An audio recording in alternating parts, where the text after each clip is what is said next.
প্রতি বছরই বর্ষা এলে দ্বীপ জেলা ভোলাবাসীর মনে সৃষ্টি হয় ভাঙন আতঙ্ক। ভিটেমাটি হারানোর বাসিন্দাদের হাজারো আবেদনের পর গত বছরের মেঘনা নদীর ভাঙন ঠেকাতে প্রকল্পের উদ্যোগ নেয় পানি উন্নয়ন বোর্ড। ৬৮৯ কোটি টাকার প্রকল্পে রয়েছে ২৬টি প্যাকেজ। এর মধ্যে ৩টি প্যাকেজের কাজ এখনো শুরু হয়নি। দ্রুত ব্যবস্থা নেয়ার দাবি জানিয়েছেন এলাকাবাসী। আমি একটু আতঙ্ক আছি, আমার জায়গা জমি ভাঙবো বা ঘর বাড়ি ভাঙবো বা জোরে সব বাসায় নিয়ে যাবো। বেকু আছে, বালু আছে, বালু থুয়া টুয়া ওরা কই গেছে এখন পর্যন্ত ওদের কোনো খোঁজ খবর নাই। মাল আইনে থুয়া দিছে, স্যাম্পল দাবাইতে আছে, কোনো কাজ করতেছে না ঠিকাদাররা।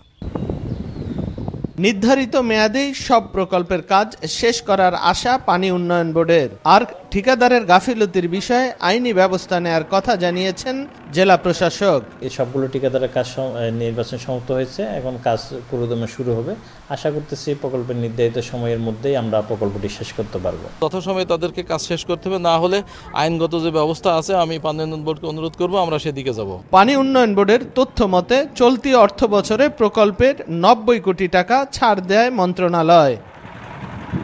নাসির উদ্দিন লিটন, সময় সংবাদ, ভোলা।